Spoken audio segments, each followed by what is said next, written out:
Recording is on. ठीक है, देखिए आवाज मेरी प्रॉपर सबको आ रही है ना? Yes sir. ठीक है, यस सर। तो क्वेश्चन पहला ही क्वेश्चन देखते हैं और हमने क्वेश्चन इसमें कुछ ऐसे लिए करंट अफेयर से रिलेटेड है। इससे पहला क्वेश्चन है which tributary of Alaknanda flow in Chamoli district, यानी अलकनंदा की कौन सी वो नदी है, ट्रिब्यूटरी है जो चमोली डिस्ट्रिक्ट में बहती है। अभी ये क्वेश्चन क्यों लिया गया है आप समझ रहे होंगे कि क्या रीजन है इसके लेने का, है ना? तो सब लोग जानते हैं जो अभी आइस जो टूटा है ना, जो ग्लेशियर स्लाइड हुआ है वो यहीं पर हुआ है। जो बहुत बड़ा ग्लेशियर टूटा है और ग्लेशियर का नाम है नंदा देवी ग्लेशियर। खैर पहले हम इस पे बात कर लेते हैं। तो ट्रिब्यूटरी ऑफ पहली बात एक चीज ध्यान रखना है कि जो अभी ग्लेशियर टूटा है या ग्लेशियर जो ब्रोकन हुआ है वो चमोली डिस्ट्रिक्ट में हुआ है, पहली चीज। ठीक है, कभी आपको एग्जाम में यही कंफ्यूज करेगा कि चमोली है कि उत्तराखंड है, मतलब हिमाचल है कि उत्तराखंड है। तो हिमाचल डिस्ट्रिक्ट में हुआ है। अलकनंदा की जो ट्रिब्यूटरी है वो किस रिवर में गिरा है? ठीक है, तो वो रिवर का नाम है धौली गंगा, है ना? धौली गंगा रिवर में वो टूट के गिरा है। तो इसके बारे में कुछ चीजें जान लेते हैं जो हमारे लिए इम्पोर्टेंट है। ठीक है, वो क्या क्या इम्पोर्टेंट है? पहली चीज ये है कि जो अभी जो ट्रेजेडी हुई है, ठीक है, इसको हम बोलते हैं ग्लेशियर ट्रेजेडी।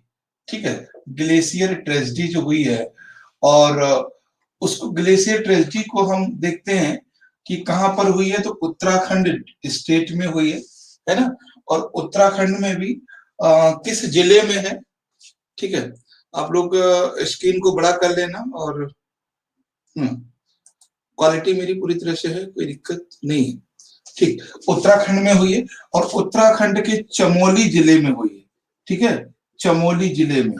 तो जो ग्लेशियर ट्रेजेडी हुई है उस चमोली जिले में हुई है और चमोली जिले में धौली गंगा, है ना? धौली गंगा एक रिवर है जो उत्तराखंड में है और जो ग्लेशियर का नाम है, ठीक है, धौली गंगा रिवर में ग्लेशियर टूटा है नंदा देवी, है ना? नंदा देवी ग्लेशियर। तो नंदा देवी जो ग्लेशियर है वो उसमें टूट कर गिरा है। किसमें? धौली गंगा ग्लेशियर उसमें। तो मेरी बात समझ गए कि जो एक ग्लेशियर, कभी ग्लेशियर भी पूछ सकता है कौन सा ग्लेशियर है जो वो टूटा था। तो पहले सिंपल तो यही पूछेगा जो ग्लेशियर ट्रेजेडी हुई है या जो अभी ट्रेजेडी हुई है बाढ़ की पहाड़ों में, वो किस राज्य में हुई है? तो वो उत्तराखंड में हुई है। जिला पूछ सकता है किस जिले में हुई है, तो चमोली जिले में हुई है। और कौन सी नदी, एक्चुअली हुआ क्या था? हुआ ये कि उत्तराखंड में एक ग्लेशियर है नंदा देवी ग्लेशियर में ग्लेशियर टूटा और टूट के वो पूरा ग्लेशियर चमोली डिस्ट्रिक्ट की नदी में आके गिरा। ठीक है, तो जब ग्लेशियर टूटा तो एक तो वहां पे बहुत बड़ा बैलेंस बिगड़ा। उसके बाद जब वो नदी में गिरा तो नदी में गिरने के बाद वहां से लैंडस्लाइड शुरू हो गया, क्योंकि वो जो उत्तराखंड का पूरा एरिया है आपको पता ही है कि लैंडस्लाइड इफेक्ट एरिया है, बहुत ही सॉफ्ट है। और वो पूरा डिस्ट्रिक्ट, पूरा क्या, उत्तराखंड, हिमाचल, जम्मू कश्मीर, चार जितने राज्य हैं सभी अर्थक्वेक सेंसिटिव जोन में आते हैं। तो वहां से जब वो उसमें नदी में गिरा आके ग्लेशियर, किसमें? धौली गंगा में, उसके बाद वहां से लैंडस्लाइड शुरू हुआ। जब लैंडस्लाइड शुरू हुआ तो वहां पर एक प्रोजेक्ट है जो वो टूटा है, उस प्रोजेक्ट का नाम पता है? What was the name of project? जो प्रोजेक्ट टूटा है, ध्वस्त हुआ, पूरा तरह से डिस्ट्रक्ट हो गया। देखो क्या होता है, ये चीजें ना थोड़ी सी आपको ध्यान रखना चाहिए कि जो चीजें करंट सिनेरियो में है, मुझे ही लगता है किसी भी पेपर ने या किसी भी चैनल ने इसको कवर नहीं किया होगा कि वो प्रोजेक्ट का नाम क्या था। तो वो प्रोजेक्ट का नाम था Tapovan hydro power project. Tapovan hydro power project. आगे वो क्वेश्चन भी हम देंगे, ठीक है। तो ये था कि वो कौन सा ग्लेशियर टूटा, तो नंदा देवी टूटा, और नंदा देवी टूटने के बाद वो किस में गिरा, धौली गंगा रिवर में गिरा। और धौली गंगा जो रिवर है वो अलकनंदा की ट्रिब्यूटरी है। अलकनंदा आप जानते हैं, अलकनंदा और भागीरथी दोनों के मिलने से गंगा बनती है। तो अलकनंदा की एक ट्रिब्यूटरी है, चाहे तो इस पे लिख सकते हो, ठीक है। यही हमारा क्वेश्चन था, ट्रिब्यूटरी ऑफ अलकनंदा।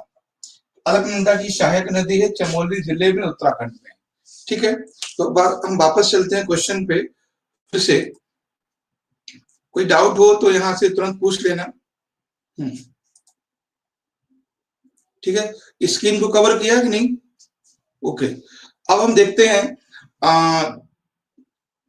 तो इसका तो राइट आंसर समझ में आ गया होगा कि धौली गंगा जो है वो कहां पर है, उत्तराखंड में।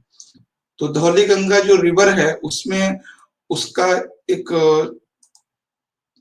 ट्रिब्यूटरी है किसकी, अलकनंदा की। तो ये ध्यान रखना, इसका राइट आंसर है धौली गंगा। और नेक्स्ट क्वेश्चन देखते हैं। पेन कैसा क्यों नहीं रही?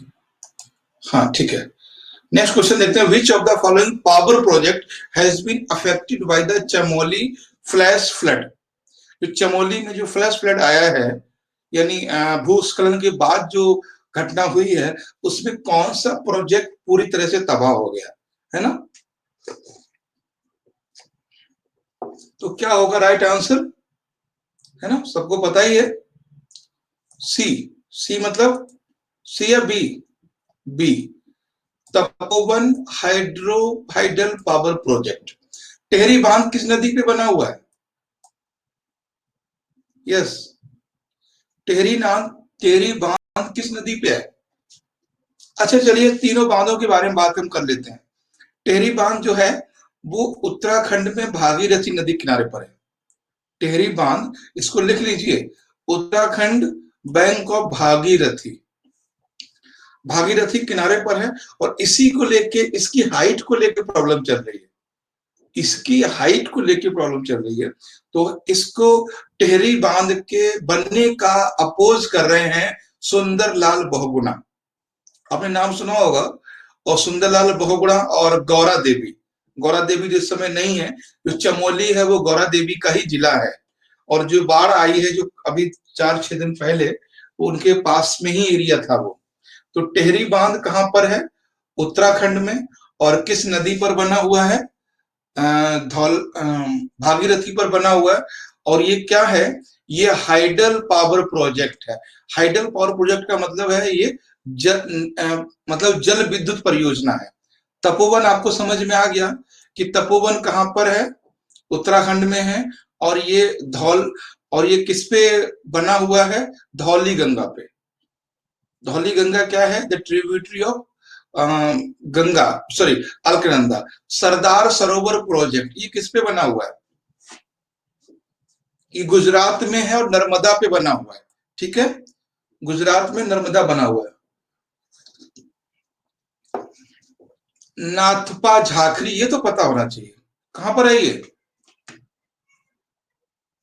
नाथपा झाखरी डैम, ये हिमाचल प्रदेश में है, ठीक है। किस नदी बना हुआ वो आप लोग देख लेना, मुझे अभी याद नहीं आ रहा है किस पे है, नोट कर लीजिए कहीं पर भी। नाथपा झाखरी डैम हिमाचल प्रदेश में, शायद सतलुज पे हो सकता है या फिर ब्यास पे होगा, देख लेना एक बार। तो जब भी कोई हमें डैम पढ़ना हो तो बस याद रखना है कुछ चीजें। पहली चीज याद क्या रखना है? पहली चीज याद ये रखना है कि वो बांध किस राज्य में है, स्टेट का नाम। दूसरी चीज हमें याद रखना है कि कौन सी रिवर है ना। और तीसरी याद रखना है वो किस तरह का है, मतलब हाइडल है क्या है। तो सारे ही हाइडल प्रोजेक्ट नदी पे बने हुए हैं, ठीक है, क्लियर है? आगे चलें सचिन। Yes sir. हाँ, तो इस क्वेश्चन जो हमारा ये था कि जो अभी चमोली में फ्लैश फ्लड हुआ है उसमें प्रभावित हुआ है तपोवन। तो आप इनके साथ में इसको भी याद कर लीजिए कि ये भी बहुत, नापता झाकरी बहुत इंपॉर्टेंट है। नापता झाकरी इंपॉर्टेंट इसलिए है, जानते ही आप, 4th सेंसिटिव जोन में है इसलिए, खतरे में है। अब लिख लीजिए, अब देखिए नेक्स्ट क्वेश्चन देखिए, विच of the following does cause the glacier outburst, यानी ग्लेशियर को टूटने के या फटने के या स्लाइड होने की क्या क्या कारण हो सकते हैं? अर्थक्वेक हो सकता है, वॉल्केनो हो सकता है, इरोजन हो सकता है, या सभी हो सकते हैं।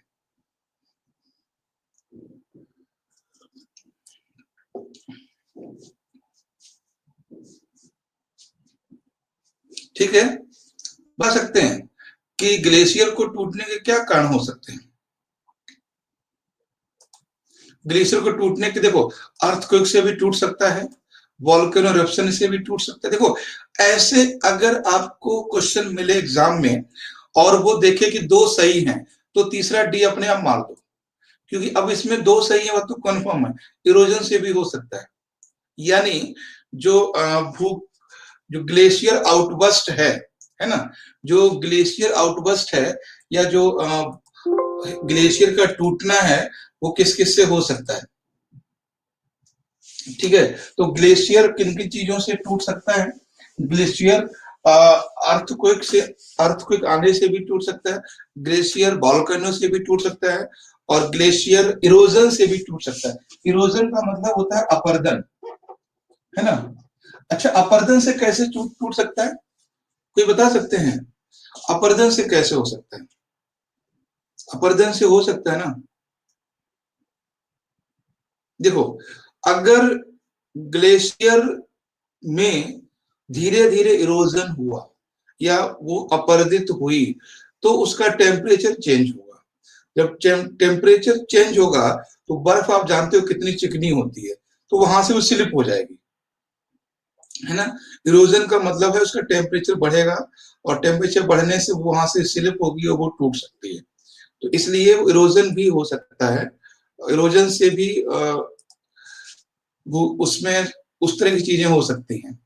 नेक्स्ट क्वेश्चन देखिए, question number 4, which one of the following agencies is not included in the operation of किसान क्रेडिट कार्ड, यानी कौन सी ऐसी एजेंसी है, जो ये क्वेश्चन आया हुआ है यूपीएससी में, जो किसान क्रेडिट कार्ड से लोन नहीं देती, कौन सी ऐसी एजेंसी है? बोलिए।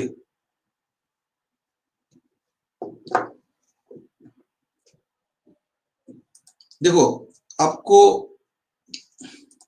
ये नाबार्ड, पहली बात है ये बैंक नहीं है, ठीक है, यही होगा आंसर। जो नाबार्ड है ना, वो बैंक नहीं है। नाबार्ड एक इंस्टीट्यूशन है, और ऐसा इंस्टीट्यूशन है जो बैंकों को ऋण देता है। और जो किसान क्रेडिट कार्ड है, ये जो किसान क्रेडिट कार्ड है ना, ये किसानों को लोन देता है 1 लाख रुपए मिनिमम, बिना किसी गारंटी के, है ना, मिनिमम रेट पे, इंटरेस्ट पे। तो आप समझ गए कि किसान क्रेडिट कार्ड जो योजना भारत में अभी किसानों का मुद्दा बहुत चल रहा है, तो हमने कुछ क्वेश्चन किसानों को लेके बना लिए। तो किसानों के जो क्रेडिट कार्ड में जो लोन है, वो कोऑपरेटिव बैंक दे सकती हैं, रीजनल रूरल बैंक दे सकती हैं, और शेड्यूल कॉमर्शियल बैंक दे सकती हैं। ठीक है, ये जो भी बैंक हैं वो बैंक दे सकती हैं, बस नाबार्ड नहीं दे सकता, क्योंकि नाबार्ड कोई बैंक नहीं है ना। नाबार्ड को हमने कई बार पढ़ा है। अच्छा, नाबार्ड की स्थापना कब हुई थी? 1982 में। नाबार्ड का हेडक्वार्टर कहाँ है? मुंबई में। नाबार्ड का काम क्या है? नाबार्ड का काम है ऐसे बैंकों को लोन देना, या ऐसे बैंकों को वित्तीय सहायता देना जो कृषि क्षेत्र के लिए लोन देते हो। मेरी बात समझ रहे हैं ना, कि अगर पूछेगा कि नाबार्ड क्या है, ठीक है, तो नाबार्ड का मतलब है कि ये कोई बैंक नहीं है। अच्छे समझ लेना ये चीज, ये कोई बैंक नहीं है, कि नाबार्ड कोई बैंक नहीं है ना। शायद इसकी 12 अगस्त या 12 जुलाई है, 1982 है शायद, ये ओरिजिन हुआ है, और मुंबई में इसका हेडक्वार्टर है, ठीक है, मुंबई में। और इसका काम ये है कि ये ऐसे बैंकों को सपोर्ट करता है, ऐसे बैंकों को सहायता करता है, वित्तीय सहायता या लोन देता है कम दर पे, जो एग्रीकल्चर के लिए लोन देते हैं। ठीक है, ये ध्यान रखना है, एग्रीकल्चर के लिए बैंकों को लोन देता है। तो ये था आपका नाबार्ड, और नाबार्ड के बारे में थोड़ा बहुत पढ़ लेना। और पढ़ने का सिर्फ यही है कि आप इसको बैंक नहीं माने, क्योंकि ये बैंक है ही नहीं। बैंक देखो, आरबीआई भी कोई बैंक नहीं है ना। RBI is not a bank. वैसे लिखा जाता है reserve bank of India, but RBI bank नहीं है।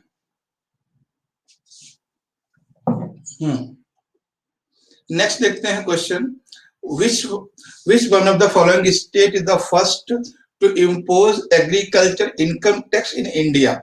कौन सा राज्य है जिसने पहली बार एग्रीकल्चर पर इनकम टैक्स लगाया? अभी जस्ट न्यूज में है ये। इनकम टैक्स समझते हैं ना, जो हम लोग अर्निंग करते हैं उस पर टैक्स लगता है।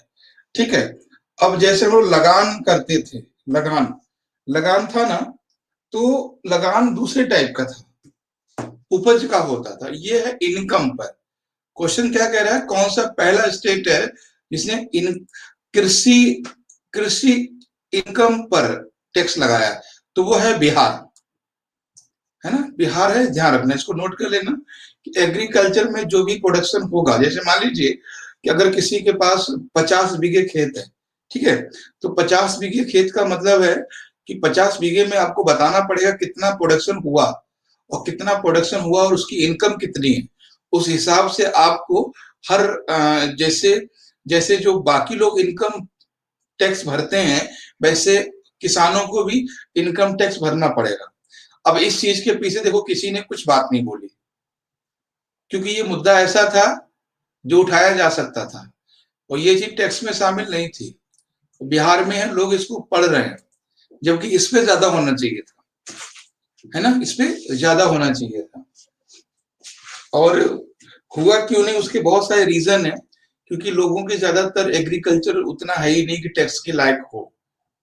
नेक्स्ट क्वेश्चन देखते हैं। हाँ, consider the following statements. Food corporation of India FCI was set up in year 1965। जो एफसीआई, ये बहुत इंपॉर्टेंट क्वेश्चन है, जो एफसीआई है वो 1965 में एस्टेब्लिश की गई थी। तो ये सेंटेंस सही है, ठीक है। आप लोग क्या करना है, ये एफसीआई को पढ़ लेना, या हम पढ़ा बता देंगे कभी, इसके फंक्शन समझ लेना आप। मतलब एफसीआई के काम क्या है। एफसीआई का फॉर्म भी निकलता है, आपने देखा ही होगा, इसका एग्जाम भी होता है।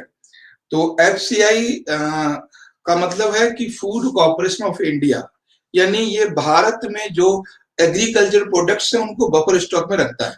तो ये काम बस इतना ही है। जैसे भारत सरकार ने एक बार कहा था कि अगर हमारे पास 3 साल तक कोई अनाज पैदा ना हो, 3 साल तक, फिर भी हम लोग रह सकते हैं। तो 65 में इसकी एस्टेब्लिशमेंट हुआ। दूसरा पॉइंट, यानी पहला सेंटेंस सही है। दूसरा, agriculture finance corporation assign the agriculture income tax to state in India. Bharat कृषि वित्तीय संस्था, कृषि वित्तीय कॉर्पोरेशन मतलब संघ, जो भारत में जो टैक्स होते हैं वो एग्रीकल्चर फाइनेंस कॉर्पोरेशन नहीं लगाता है, वो फाइनेंस मिनिस्ट्री लगाता है। देखो, जितने भी टैक्सेस हैं, बात ध्यान रखना, जो टैक्स की बात आती है ना, टैक्स को लगाने का काम फाइनेंस कमीशन का है, सॉरी फाइनेंस मिनिस्ट्री का है, कमीशन नहीं। जो वित्त मंत्रालय है उनका, टैक्स को लगाना या हटाना।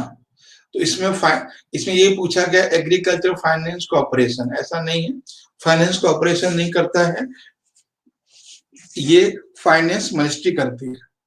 ठीक है, 6 नंबर क्लियर है सभी को? Yes sir. अब 2 चीजें यहाँ पे समझी होंगी आपने कि फूड कॉर्पोरेशन ऑफ इंडिया, और इसके आपको फंक्शन समझना है। तो फंक्शन तो यही है कि ये अनाज के बफर स्टोर को रखता है। दूसरा है जो टैक्सेस, क्योंकि जब बिहार में टैक्स लगाया गया है तो ये क्वेश्चन बन सकता है कि टैक्स कौन लगाता है, तो टैक्स फाइनेंस मिनिस्ट्री यानी वित्त मंत्रालय लगाता है।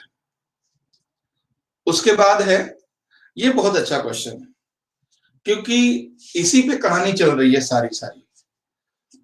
अच्छा, इससे आगे वाला, चलिए कोई बात, ये देख लीजिए, which agency is responsible for the procurement, distribution and the storage of food grain production in India. यानी भारत में कौन सी ऐसी एजेंसी है जो रख रखाव, प्रोक्यूरमेंट होता है रख रखाव के लिए, और डिस्ट्रीब्यूशन मतलब वितरण के लिए, एंड स्टोरेज स्टोर के लिए, फूड ग्रेन अनाज के लिए, प्रोडक्शन इन इंडिया। यानी भारत में कौन सी ऐसी संस्था है जो अनाज का वितरण, संरक्षण और उनका प्रबंधन करता है? बताएं क्या राइट आंसर होगा। अभी जस्ट मैंने बताया था एफसीआई है ना, ये है फूड कॉर्पोरेशन ऑफ इंडिया। ये जस्ट क्वेश्चन यही तो था, हमने कहा कि एफसीआई का काम क्या है। तो प्रोक्यूरमेंट माने होता है प्रबंधन, उसके बाद होता है वितरण, उसके बाद होता है स्टोरेज। यानी जो फूड ग्रेन होता है, अनाज है, उन सभी का वितरण और संरक्षण और उनका प्रबंधन एफसीआई के द्वारा किया जाता है। ठीक है, 7 क्लियर है। ठीक, आगे बढ़ते हैं। क्वेश्चन नंबर 8 देखिए। हाँ, ये भी, हाँ ये मैं आपको क्वेश्चन बता रहा था कि who approves the fair and, हाँ, remunerative price of the sugarcane. देखो, शुगर कैन कोई भी प्रोडक्ट है, जैसे एमएसपी है, तो कौन लागू करता है? Cabinet committee of economic affair, commission of agriculture and cost and price, है ना, directorate of the marketing and inspection of the ministry of agriculture, agriculture produce market committee. ये बहुत बार क्वेश्चन बना है कि जो प्राइस है वो कौन तय करता है। अभी आपने देखा होगा 1-2 दिन पहले कि टिकैत साहब से, जो क्या नाम है, टिकैत है वो, तो है ना, जो किसान आंदोलन को लीड कर रहे हैं मीडिया के सामने, तो उन्होंने बोला था कि जब पीएम ने बोला कि उनसे मिलेंगे किसानों से, तो उन्होंने एक बात बोली थी, पीएम क्यों मिलेंगे, कमेटी मिले। उन्होंने इसी कमेटी की बात की थी, क्योंकि कमेटी ही ये डिसाइड करती है सारी चीजें। कमेटी एमएसपी पर ये क्वेश्चन बना भी है कि एमएसपी कौन निर्धारित करता है, तो ये ध्यान रखना है, cabinet committee on economic affairs. तो यानी जो वित्त मंत्रालय की कमेटी होती है, समिति होती है, वो तय करती है कि व्हाट शुड बी एमएसपी या व्हाट शुड बी प्राइस, क्या होना चाहिए। तो कभी वित्त मंत्रालय तय नहीं करता है, तो राइट आंसर इसका है ए। तभी जो है ये सब चीजें डायरेक्ट पीएम उनसे मिलना नहीं चाह रहे, क्योंकि पीएम से कोई फायदा ही नहीं मिला, उनका कहना ये है। ठीक है, 8वां क्वेश्चन क्लियर है कि शुगर केन का केवल एग्जाम्पल दे दिया है, कोई भी क्रॉप हो उसका सभी का price cabinet committee on economic affair ही करता है। नेक्स्ट क्वेश्चन देखते हैं, क्वेश्चन नंबर अच्छा 9 लिखा नहीं, 9 है। ये बताइए आप लोग, ये बहुत अच्छा क्वेश्चन है, आप लोग कर सकते हैं, सभी लोग बताइए, what is the correct descending order of following top rice production. यानी घटते क्रम में बताइए चावल किस राज्य में उत्पादन होता है, घटते क्रम में। डिसेंडिंग समझ रहे हैं ना, ये लिखा हुआ है, तो डिसेंडिंग ऑर्डर का मतलब यही है कि घटते क्रम में बताना है आपको। घटते क्रम में जो चावल है वो सबसे ज्यादा किस राज्य में होते हैं, उसके बाद किस में होते हैं, सबसे ज्यादा आपको पहले लगाने। बताएं क्या आंसर होगा। वैसे बहुत मुश्किल नहीं है, एकदम क्लियर है, बोलिए। अगर ज्यादा दिमाग लगा देंगे तब गलत हो जाएगा। अच्छा, आप ये कह सकते हो कभी कि पंजाब में चावल वेस्ट बंगाल से ज्यादा हो सकते हैं? नहीं हो सकते। तो सबसे पहले तीनों में पंजाब पंजाब दिया हुआ है, तो ये तीनों तो ऐसे ही नहीं होंगे, है ना, ऐसे निकालना चाहिए आपको। पहला सबसे ज्यादा वेस्ट बंगाल में, दूसरा उत्तर प्रदेश में, तीसरा पंजाब में, फिर उड़ीसा में। तो ये भी कहीं नोट करके लिख लीजिए कि चावलों का उत्पादन ऐसे होता है, क्योंकि कुछ भी हो, चावल का उत्पादन वेस्ट बंगाल से ज्यादा पंजाब में तो नहीं हो सकता। तो यहाँ यही लिखा हुआ है घटते क्रम में, है ना, घटते क्रम में। ऐसा भी नहीं लिखा हुआ है पर हेक्टेयर उन्होंने बोला हो, क्वेश्चन में ये भी नहीं दिया हुआ, सिर्फ इतना दिया हुआ है कि डिसेंडिंग ऑर्डर में आपको डिजाइन करना है। तो राइट आंसर क्या होगा इसका? डी। ठीक है, सबको क्लियर हो रहा है? नवा क्वेश्चन क्लियर है स्वप्निल? Yes sir. हाँ, यस सर। थोड़े बोलता रहा कीजिए, हम भी जगते रहेंगे नहीं तो हो जाएंगे। रात में सेटेजिन गोली खा ली, रात में नींद इतनी आई, सुबह आंख नहीं खुली। अरे सर, उससे तो बहुत नींद आती है। नींद, हाँ, मौसम चेंज हो रहा है तो एलर्जी हो रही थी बॉडी में, तो मैंने कि चलो खा लेते हैं, तो सुबह बड़ा हालत खराब हो गई, 9 बजे आंख खुली मेरी। तो ये है, ठीक है। तो चलिए नेक्स्ट क्वेश्चन देखते हैं। Which of the following is are commercial crop in India? देखो जितने क्वेश्चन मोस्टली हमने वो क्वेश्चन लिए एग्जाम में आ सकते हैं, और ये एग्जाम में मतलब बहुत ज्यादा आते हैं स्टेट वगैरह में। अभी MPPSC होने वाला है, और इससे पहले छत्तीसगढ़ होने वाला है 14 तारीख को, तो वहां एग्जाम आ सकते हैं। तो कॉमर्शियल क्रॉप का मतलब ये है जिसका प्रोडक्शन किसान लोग कंज्यूम के लिए नहीं करते, कंजप्शन के लिए नहीं करते उसका, है ना। जैसे इसमें है कि कौन किसान है जो सरसों का सिर्फ अपने लिए करता है, नहीं, कॉमर्शियल होता है। जूट भी टोबैको भी कॉमर्शियल होता है, जूट भी कॉमर्शियल होता है, बस व्हीट नहीं होता है ना, ये नहीं होता है, इसको हटा दीजिए। ये बाकी तीनों होता है। तो राइट आंसर होगा इसका सी, तीनों है, बस गेहूं नहीं है। तो अभी बहुत सारे ऐसे फसलें हैं जिनको सोचना है, जैसे सोयाबीन है, वो भी कॉमर्शियल है, कपास है, वो भी कॉमर्शियल है, लहसुन है, वो भी कॉमर्शियल है, शुगर केन है, वो भी कॉमर्शियल है ना। जूट, जूट का इसमें आ ही गया है, और कॉफी है। नेक्स्ट देखते हैं। हाँ, ये कल्चर से क्वेश्चन है, इसको देखिए।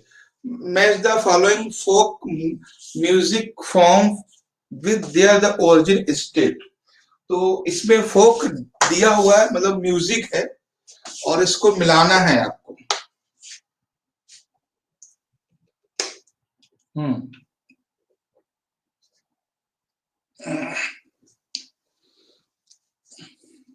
बताएं क्या राइट होगा इसका। देखो ऐसे क्वेश्चन जब भी मिला करें ना, तो सबसे पहले ये देखो कि किसमें आसानी से मिल सकता है। तो ये तो आपको पता है कि जो पनिहारी है वो राजस्थान से होगा, है ना, जहां तक ये आप लोग जानते होंगे। ठीक है, पनिहारी गाना वगैरह आपने सुना होगा, तो पनिहारी राजस्थान से है। तो पहली बात, जहां एक में तो ये आंसर नहीं होगा, ये भी नहीं होगा, है ना। अब आंसर यहाँ है, ए में, बी में या सी में। ठीक है, अब इसमें है बनावन, है ना, बनावन और पोवाडा और पाइसोंग। ठीक है, जो पाइसोंग पता है। अब इसमें एक और पता है हमें कि जो पोवाडा है ना, पोवाडा है वो महाराष्ट्र में है। ठीक है, नहीं नहीं नहीं नहीं, महाराष्ट्र में, सॉरी महाराष्ट्र नहीं है। ये जो पोवाडा सी बी, हाँ ठीक है, महाराष्ट्र में है। और ये बानवन, ये जम्मू कश्मीर में है। तो ये हो गया, ये बी आंसर है फिर, है ना। एक बार फिर से मैं आपको मिला देता हूं तो आपको मुश्किल नहीं होगा। देखिए, पनिहारी राजस्थान में, पनिहारी म्यूजिक है, बहुत गाना सुना होगा आपने पनिहारी का। उसके बाद है बना वानावन, ये महाराष्ट्र में है। उसके बाद है पोवाडा, ये म्यूजिक है, सॉरी ये कश्मीर, हाँ पोवाडा जो है ये महाराष्ट्र में है। ठीक है, हाँ। और ये पाइसोंग ये एमपी का है, ये एमपी इस तरह से है। ये बार इसको लिख लीजिए फिर समझ जाएंगे। पाइसोंग आ सकता है, एमपी का है, और ये आ सकता है। पनिहारी आप जानते हो, ये पनिहारी गाना जो है वो राजस्थान में है, और ये सावन के महीने में ज्यादा महिलाएं गाती हैं पनिहारी।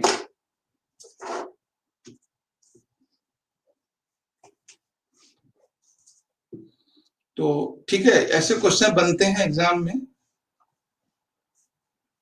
नेक्स्ट देखते हैं, the great Indian musician Tansen sang in which of the following raga style. Tansen कौन से शैली में गाते थे?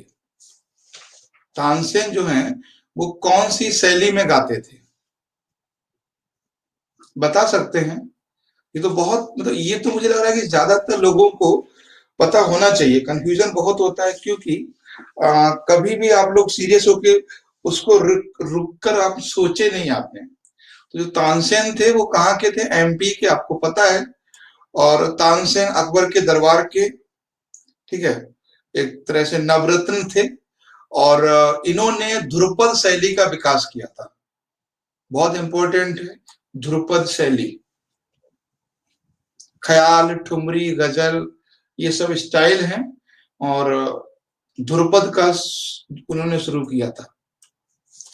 एक बार आपको याद होगा 2010 या 11 में 10 में शायद एक क्वेश्चन आया था कि ध्रुपद गान मुगल समय गाया जाता था। तो वो सेंटेंस सही था, काफी बड़ा क्वेश्चन था वो। तो ध्रुपद उन्होंने इसलिए पूछा था कि ध्रुपद जो जिसने डेवलप किया था वो अकबर के नवरत्नों में शामिल थे, 9 जेम में शामिल थे, तो इसलिए उन्होंने पूछा था। तो लोग समझ रहे थे कि ध्रुपद एंशियंट से है, जबकि ध्रुपद जो है वो मुगल काल से, मिडिवल पीरियड से। ध्रुपद एंशियंट में है ही नहीं।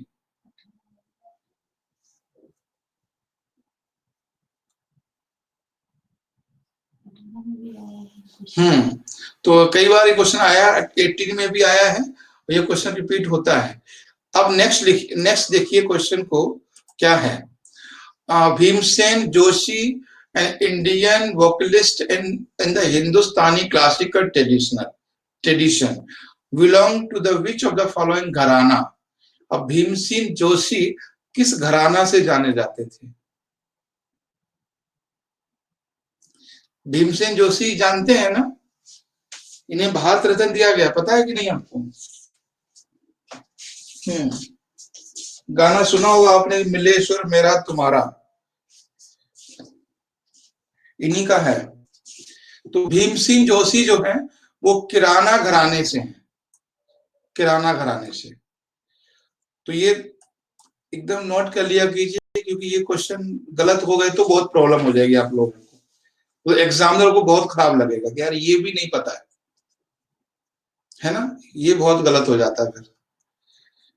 नेक्स्ट देखिए इसमें, विच of the state would be joined using the Dhubri Phulwari bridge?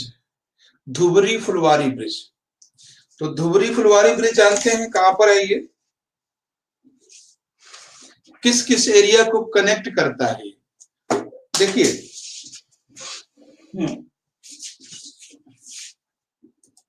एक बार मैं आपके स्क्रीन पे समझा देता हूं कि क्या कैसे इसको क्वेश्चन बन सकता है यहां से। देखिए, यहाँ पे एक चीज ध्यान रखना है आपको कि धुबरी, हाँ नहीं, ठीक है, धुबरी फुलवारी ब्रिज, तो ये है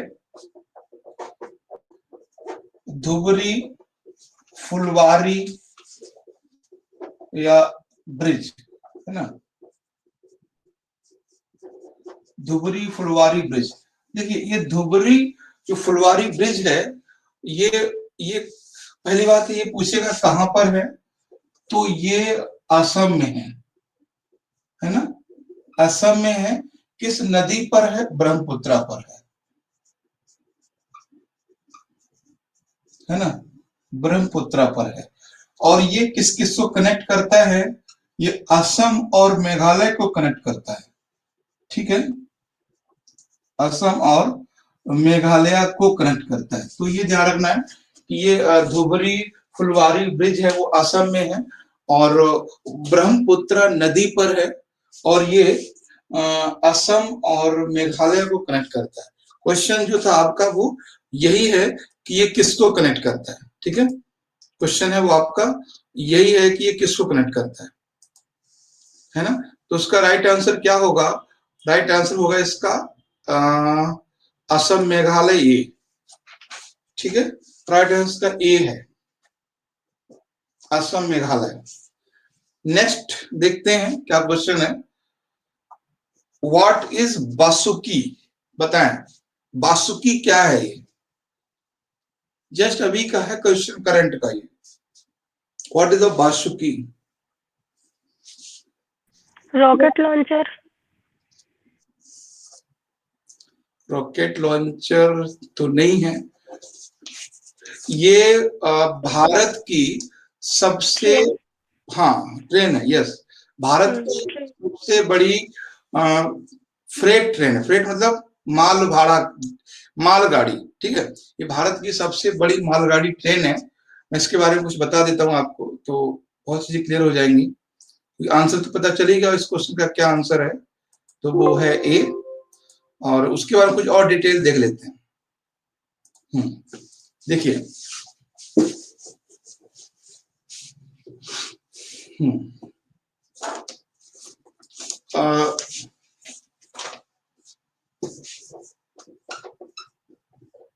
बासुकी, जो बासुकी है वो एक फ्रेट ट्रेन है, मतलब माल गाड़ी है, ठीक है, ये कहाँ चलाई गई है, छत्तीसगढ़ में, ठीक है, सीजी में, छत्तीसगढ़ में, और इस गाड़ी की जो लंबाई है वो 3 किलोमीटर है, 3 किलोमीटर में 3 किलोमीटर इस गाड़ी की लंबाई है, समझिए, ठीक है, 3 किलोमीटर गाड़ी की लंबाई है और इसमें जो डिब्बे हैं, ठीक है, वो कितने हैं, वो है 300 वैगन्स हैं, ठीक है, हाँ 300 वैगन्स, ठीक है, तो यानी 300 इसके अंदर डिब्बे हैं और ये साउथ ईस्ट सेंट्रल जोन में चलाई गई है, साउथ ईस्ट सेंट्रल जोन, जो कि छत्तीसगढ़ में है, सेंट्रल जोन में। तो समझ गए कि बासुकी फ्रेट ट्रेन है, यानी मालगाड़ी है ना, मालगाड़ी है और ये सबसे लंबी है, छत्तीसगढ़ में चलाई गई, 3 किलोमीटर इस गाड़ी की लंबाई है और उसमें 300 डिब्बे हैं, बोगन जो बोगी हैं वो 300 हैं और ये south eastern central railway, south eastern central railway जो जोन है उसमें चलाई गई है। तो कभी ये क्वेश्चन बन सकता है, साउथ ईस्टर्न रेलवे का ही बन सकता है, खासकर ये मैचिंग में दे देगा, तो अब देख लेना उसका हेडक्वार्टर कहाँ पे है, तो वहां से क्वेश्चन हो सकता है।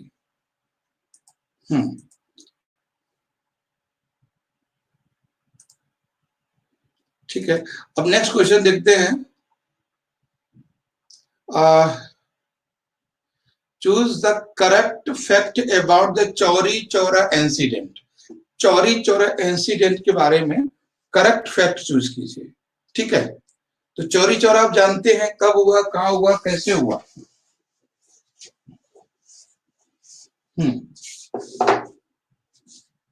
देखिए थोड़ा सा इसके बारे में जान लेते हैं, फिर देखते हैं क्या है। और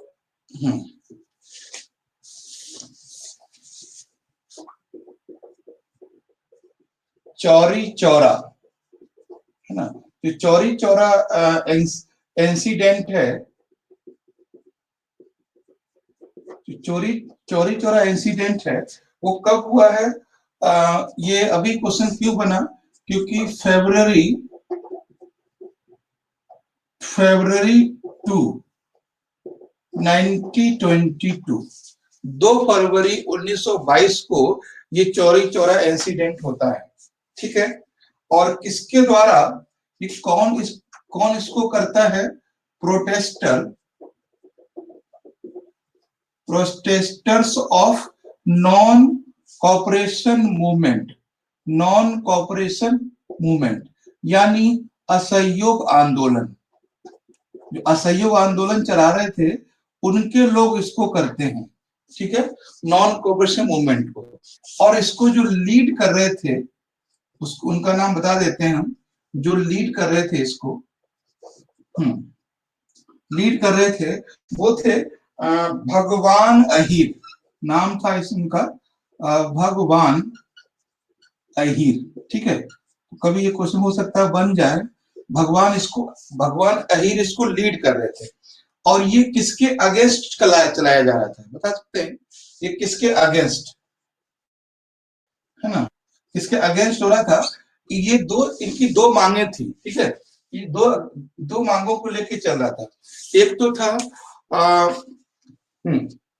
एक तो जो पहला उनका पर्पज था कि against the high food price, लिख लीजिए पहला कि खाद्यान्न की कीमत में बढ़ोतरी के खिलाफ, हाई फूड प्राइस, ठीक है, हाई फूड प्राइस के अगेंस्ट में ये चल रहा था।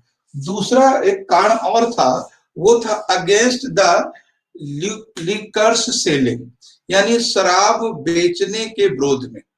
मतलब शराब की बहुत ज्यादा प्रोडक्शन शुरू हो गया था, तो देखिए लिकर्स सेल,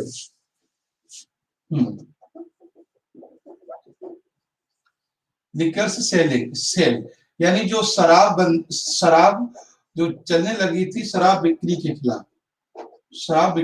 खिलाफ, ठीक है। तो अभी तक आपने ये चीजें चोरी चौरा आपने कई बार पढ़ा होगा, लेकिन आपने ये थोड़ा ध्यान नहीं दिया होगा कि चोरी चौरा जो इंसिडेंट हुआ वो क्यों था। देखो गांधी जी ने ये कहा था कि चोरी चौरा तो घटना है, कोई मूवमेंट नहीं है, पहली बात, ठीक है। गांधी जी ने मूवमेंट चलाया था वो था नॉन कॉपरेशन मूवमेंट, असहयोग आंदोलन, ठीक है। इसमें बोला था कि हमें सरकारी चीजों का सहयोग नहीं करना है। उसी आंदोलन में एक व्यक्ति थे जिनका नाम था भगवान अहीर आंदोलन चला रहे थे। वो इसके आंदोलन, उनका मेन पर्पस था दो चीजों को लेकर जुड़े थे। एक तो ये था कि फूड प्राइस में वृद्धि हो गई थी, जो खाने की वस्तुएं थी वो बहुत महंगी हो गई थी। महंगी होने का रीजन बहुत सारे थे। पहला आपको सब जानते हैं कि 1918 में फर्स्ट वर्ल्ड वॉर हुआ था। फर्स्ट वर्ल्ड वॉर हुआ तो इस वजह से काफी प्रॉब्लम हुई और फूड प्राइस अचानक से हाइक हुए, ठीक है। एक तो ये रीजन था। दूसरा था कि जो ब्रिटिश लोग थे वो कहीं ना कहीं अपने प्रोडक्ट्स को महंगा कर रहे थे, ठीक है। रॉ मटेरियल में वो लोग अपने, जैसे इंडिगो है, नील की खेती है, तो इसको उपजाने के लिए फोर्स करते थे, तो जो फूड क्रॉप है वो कम हो पाती थी। तो रीजन आप समझ गए कि क्यों हुआ उस समय खाद्यान्न के मूल्य में वृद्धि। पहला रीजन था कि फर्स्ट वर्ल्ड वॉर, और सेकंड था कि लैकिंग ऑफ प्रोडक्शन, यानी जो खाद्यान्न के उत्पादन ही कम होता था, क्योंकि वो लोग करते थे, फोकस करते थे अरे नील उगाओ या कपास उगाओ, जूट उगाओ, इस पर काम करते थे, ठीक है। तो ये दो तरह से याद रखना है कि चौरी चौरा इंसिडेंट फरवरी 2, 1922 को हुआ था, और किसके द्वारा हुआ था? Protesters of non cooperation movement, का नेम वाज भगवान अहीर। कौन क्यों चला रहे थे? वो दो पर्पस थे उनके, ठीक है। ये क्लियर है सभी को? Yes sir. हाँ, तो शॉर्ट नोट में बना लेना, इसको लिख लेना। नेक्स्ट देखते हैं। नेक्स्ट क्वेश्चन है इसमें, अच्छा इसका आंसर क्या हुआ, तो जाना ही नहीं, ठीक है। यानी it took place quite India movement, गलत है ना। इट हैपेंड 4 फरवरी, ऐसा भी नहीं है, ये दोनों गलत हैं, है ना। तो राइट आंसर इसका डी है। 4 को नहीं हुआ था, 2 को हुआ था। तो ये क्विट इंडिया मूवमेंट नहीं था, नॉन कॉर्पोरेशन मूवमेंट था, ठीक है। तो नेक्स्ट देखते हैं क्वेश्चन नंबर 17।